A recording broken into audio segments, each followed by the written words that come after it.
esfuerzo de von Mises, o sea, un término de esfuerzo de von Mises. No sé si es con doble S, no recuerdo. La tensión de von Mises, ahí está. La tensión de von Mises está, no sé si le alcanzan a ver, está en términos de los esfuerzos principales. Es la diferencia entre todos los esfuerzos principales. Sigma 1 menos sigma 2 al cuadrado, sigma 2 menos sigma 3 al cuadrado, y sigma 3 menos sigma 1 al cuadrado, todo eso partido 2 y dentro de una raíz. Eso se puede escribir en términos de los esfuerzos, en términos de todas las componentes de esfuerzo. Acá está sigma x cuadrado más sigma y cuadrado más sigma z cuadrado, y luego los productos y luego los taos. O sea que lo puedo escribir para esta representación, para este sistema, o si busco los esfuerzos principales, para este sistema. Algo similar uno puede hacer para la deformación. Uno puede encontrar un único valor de deformación, el valor de deformación equivalente, que tiene una expresión parecida a esta, que da una idea de cuál es el estado de deformación de todo, todo el estado de deformación en un punto. Porque recuérdense que esto se calcula punto a punto. Lo bueno del valor de von Mises, tiene varias cosas buenas, pero lo bueno es que depende de todo el estado de esfuerzo. Entonces, si hay un gran valor de esfuerzo de von Mises, es porque ahí hay bastante esfuerzo. Lo malo, o sea, en otras palabras, convierte 6 números en un solo número. Nos da una visión escalar del estado de esfuerzo. Eso es lo bueno. Otra cosa buena es que para metales se asocia con una teoría de fallas. Lo malo es que pierde el signo, porque como está metido dentro de una raíz, eso solo puede ser positivo. Entonces, perdemos el signo, y hay materiales donde el signo, donde la falla de atracción es diferente a la compresión. Entonces, para esos materiales no tiene sentido usar von Mises como teoría de falla. Bien, eso es para explicarles qué es, para que entiendan lo que es la deformación elástica equivalente. Y un poco, ¿para qué sirve? Bueno, para de un vistazo tener una idea rápida de dónde hay mayor deformación unitaria. ¿Okay? Acá abajo está la deformación plástica, deformación unitaria plástica equivalente. Y bueno, ahí fíjense que da 0, no muestra nada. ¿Y eso por qué? Porque nuestro material es elástico, entonces no puede haber deformación plástica. Nuestro material, tal como lo definimos en la clase pasada, es así. Si uno grafica el esfuerzo contra la deformación, lo único que nosotros vimos como propiedad de ese material fue el módulo de elasticidad y también el módulo de Poisson. Pero lo único que vimos como propiedad fueron esas dos cosas. O sea que este material para ANSYS va hasta el infinito de esta manera. Nunca pasa régimen plástico. Y eso es una limitación para este tipo de problemas. Para algunos depende del problema. Porque en general, los materiales como el acero y el hormigón los trabajamos en el rango lineal. Entonces no hay problema en modelar solo el material linealmente. El problema viene si las cargas superan el esfuerzo en el cual el material deja de ser lineal. Bueno, resulta que en los suelos, la mayoría de los casos no trabajan en el rango lineal. Siempre puede haber, sin cargas muy elevadas, un comportamiento no lineal, puede haber fallas. Un poco lo que mencioné ayer por la estabilidad del material. La falla no necesariamente tiene que ver, obvio que depende de las cargas, pero tiene que ver mucho con la estabilidad del material. Porque el material falla cuando las partículas entre sí no hay roce suficiente como para que estén uno al lado de la otra. Bien, por supuesto uno puede ver todas las componentes de esfuerzo, sigma X, sigma Y, tau, todo lo que uno quiera. Recuérdense que este es un problema plano, entonces ahí si pedimos, no sé, sigma Z, no va a salir nada porque no hay esfuerzo perdón, no hay deformación en Z, pero esfuerzo en Z sí hay, solo que depende de sigma X y sigma Y. Pero bueno, ¿alguna duda con esto? Ok, lo que íbamos a hacer hoy era, bueno, tratar de ver si este problema, tomando en cuenta un modelo no lineal de suelo, funcionaba, porque esta predicción lineal dice que sí, dice que los esfuerzos son súper bajos. O sea, acá está el esfuerzo, el sigma 1 y el sigma 3, son todos valores como bien bajos de esfuerzo en megapascales. Deberíamos ver cómo se modela esto. Para modelar un material lineal, no lineal, lo primero que vamos a venir acá es a donde dice Engineering Data.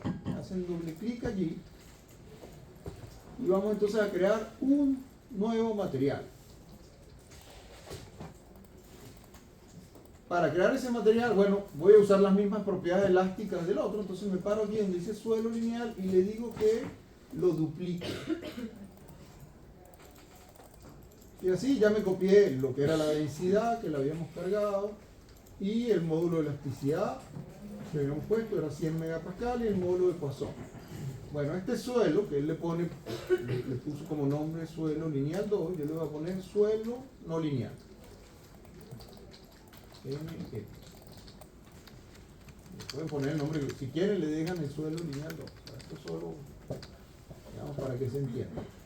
Entonces, ya la parte, repito, la densidad está puesta y la parte elástica, módulo de elasticidad y módulo de Poisson está puesto porque no lo copiamos. Ahora, ¿qué venía? Bueno, elegir el tipo de material. Yo voy a usar acá el material tipo Morculon, porque es el que menos propiedades me exige.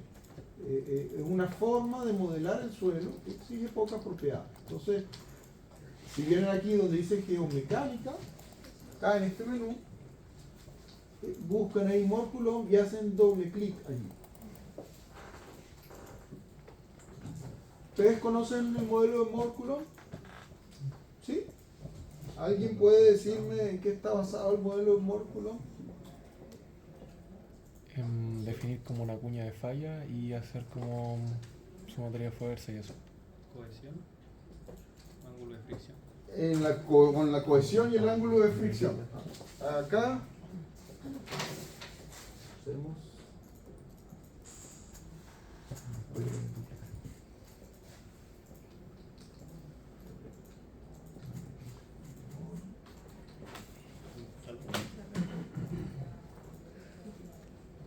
teoría de Morculon.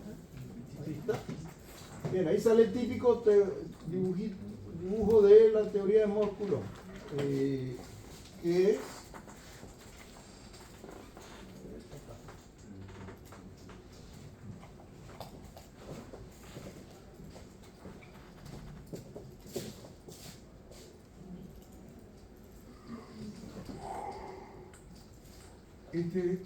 acá estamos en el espacio de los círculos de Moore, este es el esfuerzo normal y este es el esfuerzo de corte. Entonces, pensemos que por acá hay un círculo, por acá hay otro círculo. ¿Y creen que eso es un círculo? ¿Está el borrador acá?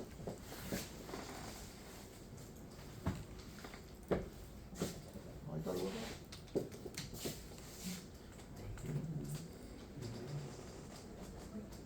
Bueno, ¿esto qué sería? Esto sería sigma 1, el más grande, este sería el sigma 2 y este sería el sigma 3, el más chico. La teoría de Morculon lo que dice es que cualquier punto, esto es lo que se llama la línea de falla.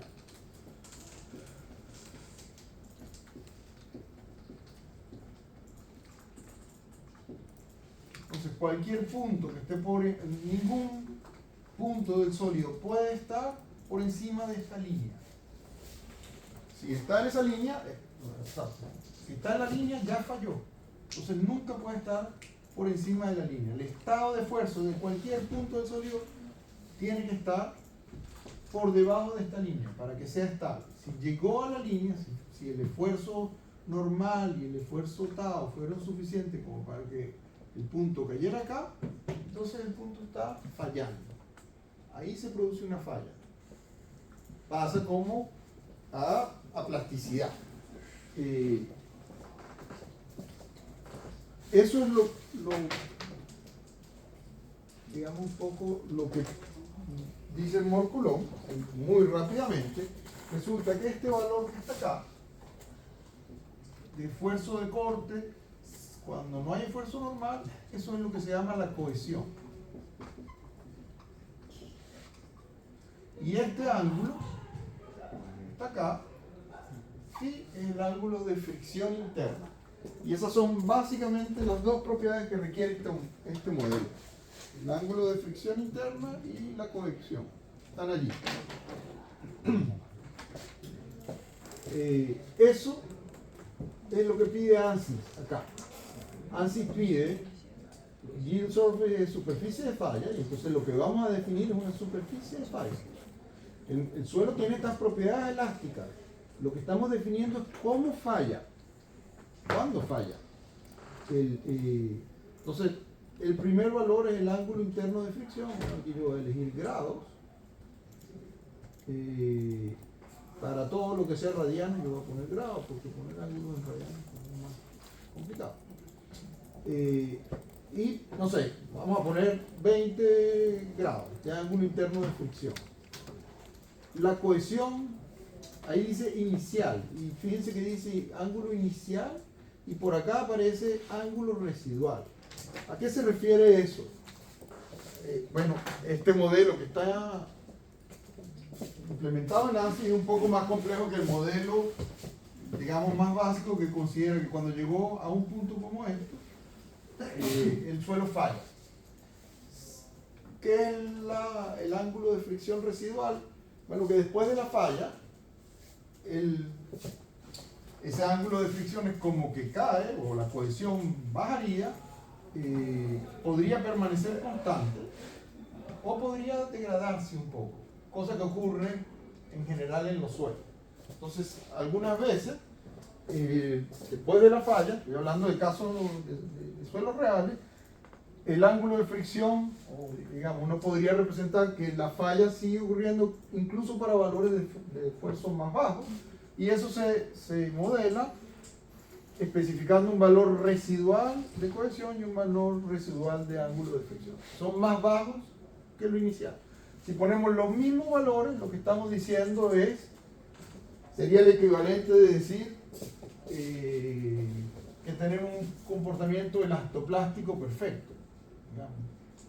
Para un acero, si uno considera que este es el valor de esfuerzo de fluencia y la carga llegó ahí, un material elastoplástico perfecto, un material que sin subir la carga sigue fallando. ¿Okay? Mientras que lo que está diciendo acá es que si uno pone valores más residuales, luego de la falla, el material más bien hace algo así, que queda aún más débil. Bien, entonces vamos a poner el mismo valor, no nos compliquemos con eso. Vamos a poner el mismo valor de ángulo, en el ángulo de fricción residual vamos a poner 20. No pueden poner más que 20. Si ponen más que 20 da un error. Si tratan de poner, no sé, 21, no les deja poner 21 porque no puede ser el ángulo de fricción residual, tiene que estar acotado entre 0 y el ángulo de fricción inicial. Yo voy a poner 20, pero podríamos poner un valor más bajo. Para la cohesión, ¿qué valor de cohesión ponemos? 0. Podríamos poner 0, vamos a poner 0, es como muy abrupto, probablemente va a fallar. Porque eso es lo que dice que si tengo una parte, si no hay esfuerzo normal, si no solo corte, ya el material está fallando. Entonces, no sé, tenemos que poner un número pequeño comparado con este 100 megapascales que está acá, no sé, 11.000, pongan ahí 11.000 pascales, o 11 kilopascales sería eso, ¿no? El ángulo de dilatancia, pongamos 0, que es una propiedad también. Y el ángulo, la cohesión residual igual voy a poner 11.000. Igual es bastante más bajo, ¿eh? Porque el módulo de elasticidad es 100 megapascales. Porque 11.000 es un número, 11.000 pascales es pequeñito. Ok, ya con eso tenemos definido un material no lineal. Entonces, para usarlo, vamos a venir acá, cierran esto, cerrar esto, y no es que voy a usar ese material, no voy a copiar esto. Paro acá, botón derecho y le digo que lo duplique.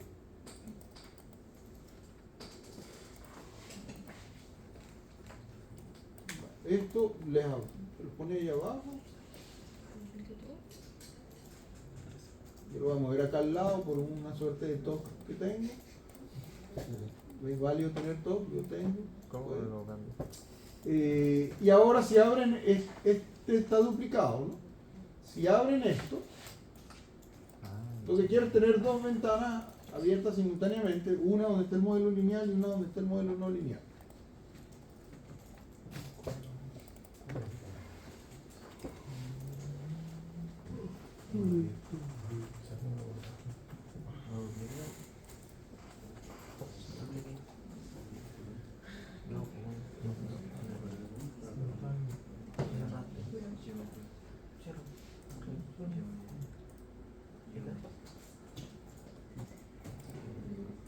Repito cómo, después que crean el material, cierran el material, separan acá, botón derecho, acá en esta cajita, botón derecho y le dicen duplicar, y duplica toda la cajita. Ok, cuando hacen eso y abren de nuevo el mecánica,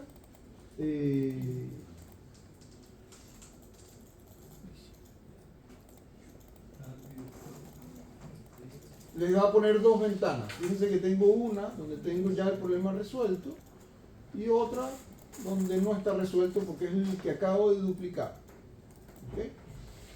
Pero lo duplicó y tiene, bueno, pues como lo duplicó tiene la geometría, 2D, deformación plana, la malla no está hecha, pero de una vez no vamos a hacer en la geometría, vamos a elegir que el material no sea el suelo lineal, sino el suelo no lineal.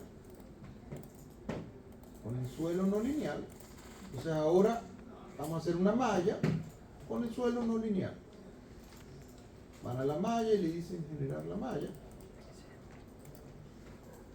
Debería salir la misma malla que antes, solo que ahora el material que está puesto es el suelo no lineal. Y aquí lo pueden revisar. El suelo no lineal, pues les aparece cómo lo definimos.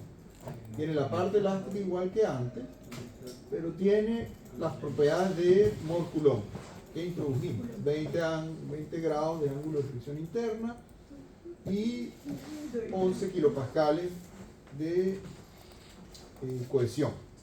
¿Dónde se generaba la malla? En Mesh, Lo veo. clic derecho y Ya, gracias.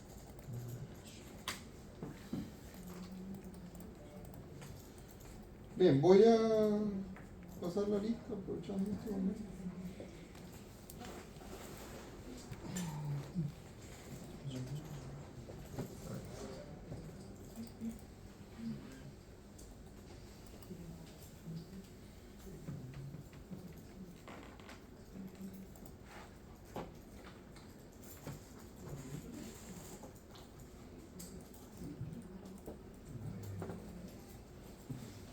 Nicolás Alarcón. Presente.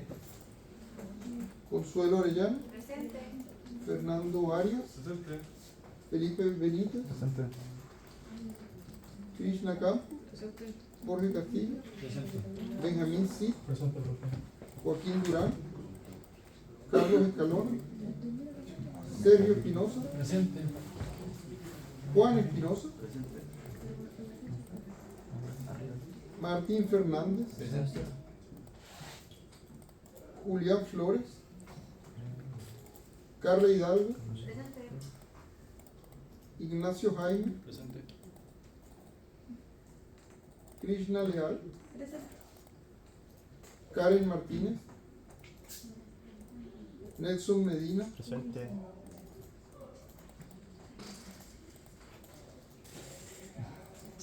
Felipe Moral, Presente. Felipe Norambuena, Presente. Bruno Yarza, Quedé con la duda si me dejó. Gonzalo Pinilla, ¿Cuál es el tuyo?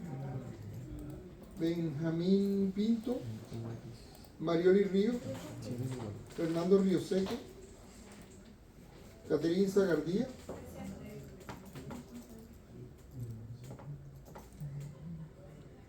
Axel Sangüesa, Fernando Río Seco está. Axel Sangüesa, Joaquín Seguel, Matías Taiba y Yanni Uribe. Okay. ¿Hubo alguien que no nombró? ¿Faltó alguien por nombrar? Bien. Deben entonces tener dos ventanas abiertas. Una que tiene el análisis que ya lo hicimos, que era el lineal, y ahora el que vamos a hacer, que es el lineal. Las condiciones de borde no cambian, es el mismo, las mismas cargas. ¿Qué cambia acá? Bueno, elegimos el material, que es no lineal. Ahora, tenemos que decirle al programa, apenas ponemos el material no lineal, él ya sabe que tiene que hacer un cálculo no lineal, porque estamos usando un material no lineal. Entonces, basta que alguna parte del dominio tenga un material no lineal para que ya el cálculo se convierta en todo no lineal. Además, si entran aquí en los settings, vamos a configurar un poco cómo resuelve el problema no lineal. En la clase pasada más o menos traté de explicar esto. Acuérdense que un problema no lineal es un problema donde estamos resolviendo un sistema de ecuaciones de esta forma. Solo que en este caso, la matriz K depende de Q, que es lo que queremos calcular. Y el vector de fuerza, en cierta manera, también depende de Q. En este problema no es así. En este problema lo que depende de Q es nada más la matriz K. Las fuerzas son, digamos, constantes. Pero en términos generales podría ser resuelto así. No sé. ¿Alguna pregunta con eso? Entonces, ¿qué queda? Si algo les tiene que quedar claro de cómo se resuelve un problema no lineal, es que son iterativos.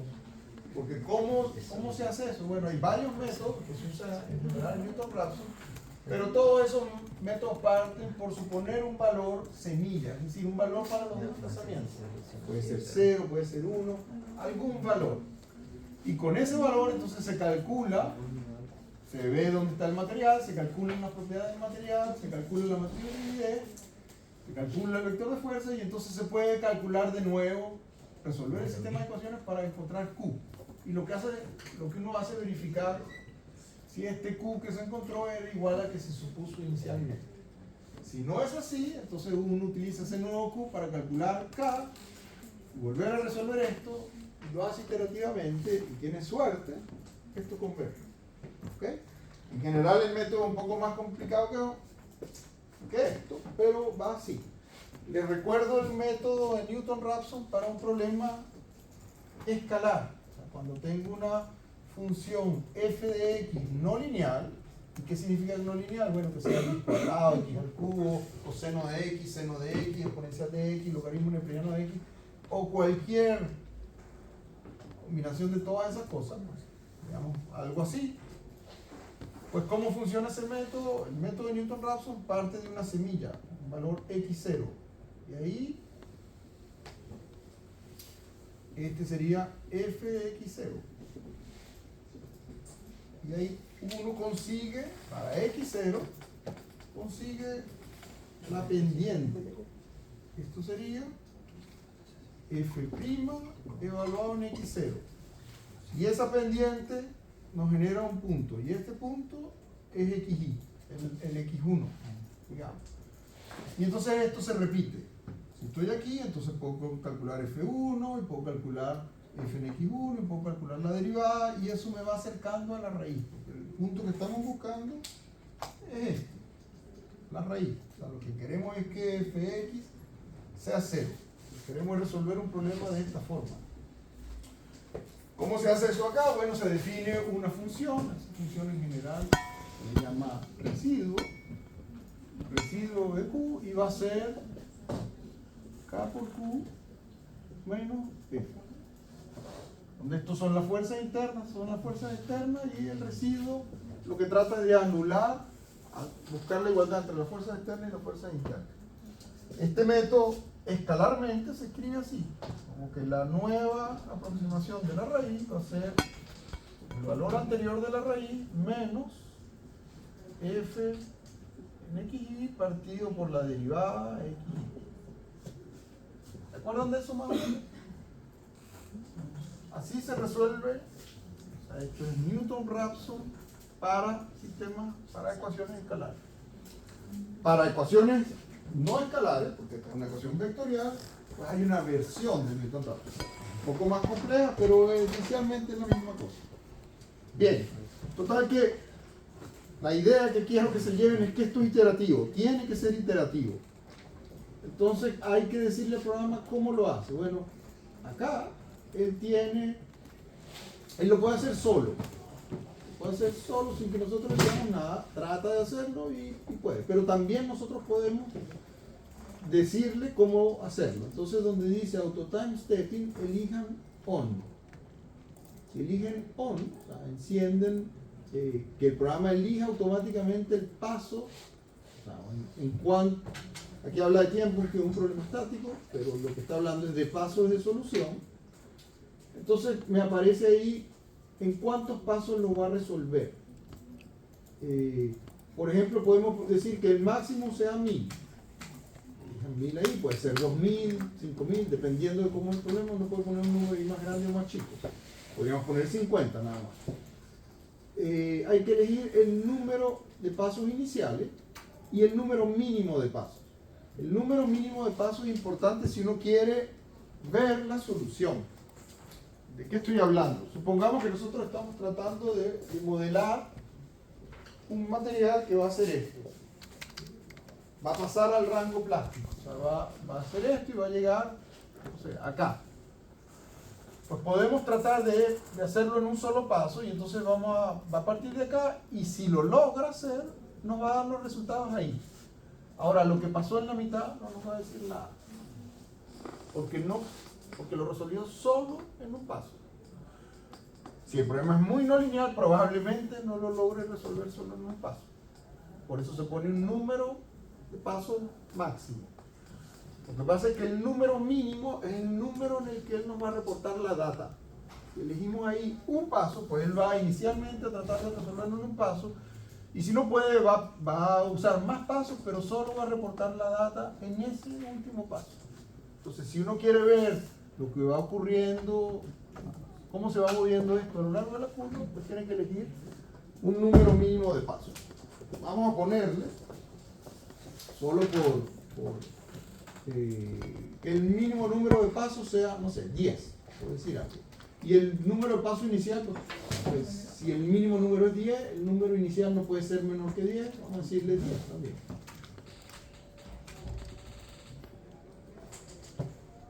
Ojo, acá yo estoy hablando oralmente de dicho paso, pero ANSI habla de subpasos. ¿Y por qué ANSI habla de subpasos? Y esto no es solo de ANSI, esto es para casi todos los software de elementos finitos que utilizan la misma terminología. Primero habla de tiempo y es un problema estático, pero usa la palabra tiempo, como ya lo dije, para resolver, para referirse a las etapas en las que va a resolver esto. ¿Y por qué usa la palabra tiempo? Bueno, porque para problemas dinámicos también se usa la palabra tiempo. Y ahí, efectivamente, el paso de tiempo se refiere a segundos y cosas así. Para los problemas estáticos, pues si bien no hay tiempo, usan la misma, los software de elementos finitos, todos usan la misma terminología. Para no crear una diferencia entre paso de tiempo y paso de solución complicado, es mejor usar una sola terminología, que es paso o subpaso. Ahora, ¿por qué está usando subpaso en lugar de paso? Porque para ANSI, como para muchos problemas de elementos finitos, los pasos son las diferentes cargas que puede haber en un análisis. Acá nosotros la única carga que tenemos es la carga de peso propio. Pero después de eso podríamos tener otra carga. O sea, nadie dice que las cargas, uno puede querer analizar el problema, digamos, para un problema dinámico es como fácil verlo, que primero no hay carga, luego la carga sube, luego la carga baja, o sea, puede haber diferentes tipos de cargas. Y esos son los pasos de carga, que entonces son diferentes a estos subpasos. Luego igual, cuando hagamos un problema dinámico, vamos a ver cómo va eso. Ok, ahora ya tenemos todo elegido cómo vamos a resolver el problema. Además de eso, antes vimos que había 50 milímetros, pero ahora que vamos a permitir que haya falla en material, había 50 milímetros de desplazamiento, ahora vamos a permitir que haya falla en material. Entonces, los desplazamientos podrían ser más grandes. Y si son más grandes, entonces caemos en otro tipo de no linealidad que mencioné en la clase pasada, que es la no linealidad geométrica. O sea, cuando las deformaciones son tan grandes, entonces hay que usar los términos de segundo orden, cuadráticos, para las deformaciones unitarias. Así que eso, ¿cómo lo encendemos? Aquí donde dice large deflections, o sea, grandes deflexiones, encendemos eso, lo ponemos en on. De esa manera, si hay grandes deflexiones, va a usar la formulación no lineal para las grandes deflexiones. Y también va a usar, por supuesto, la del material. Hecho eso, ahora podemos resolver. Y ahora va a ser un cálculo iterativo. De hecho, uno puede entrar aquí donde dice información de solución y decirle que muestre, por ejemplo, la convergencia de la fuerza.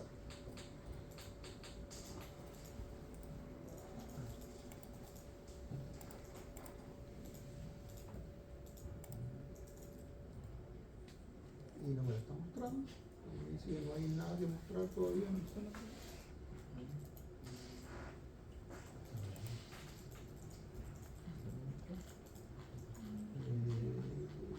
¿Está corriendo mucho el programa? Sí, no, pero debería mostrarlo ahora. Aquí. No. El gráfico.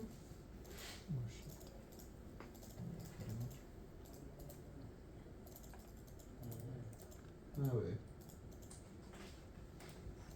¿Por qué no me mostró? Porque debería haber datos que mostrar.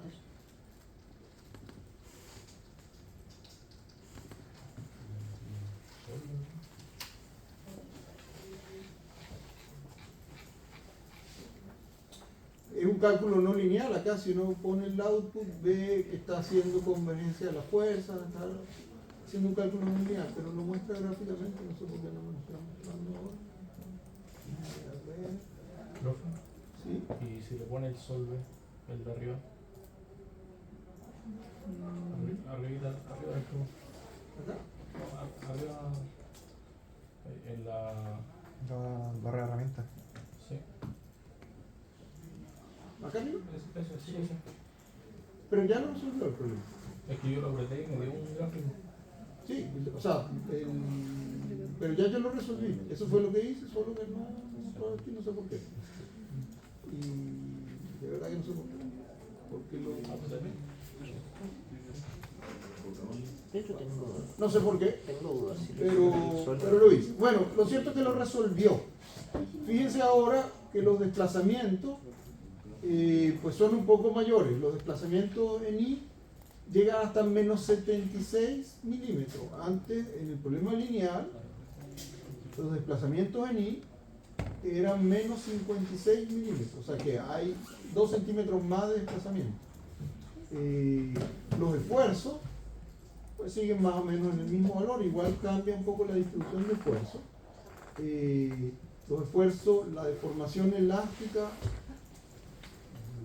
acá, cambia un poco la forma, y la deformación plástica, el problema no lineal, ¿no?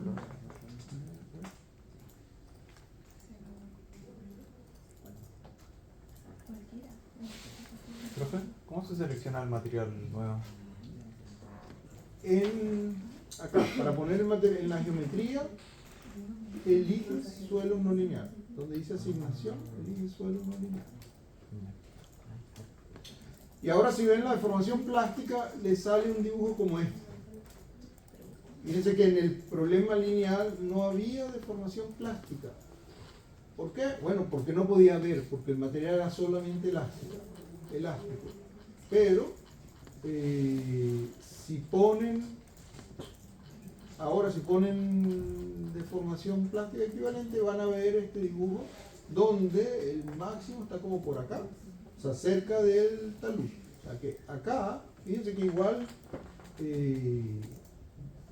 no hay como una gran, no se ve como que haya falla, pero hay una parte del material que llegó al límite elástico, o sea, llegó a la curva de Moore-Coulomb y está fallando. Por eso hay deformación plástica. Entonces por allí, si subimos las cargas, probablemente se va a ir esto. ¿Ok? ¿Llegaron a esto? ¿Están viendo esta curva más o menos? Fíjense que si uno cambia, voy a cambiar por un momento la condición de borde acá, que habíamos puesto que en X era libre y en Y era, perdón, en Y era 0 y en X libre. Pues si pongo 0 y resuelvo de nuevo el problema, cada vez que cambie el problema tengo que resolverlo.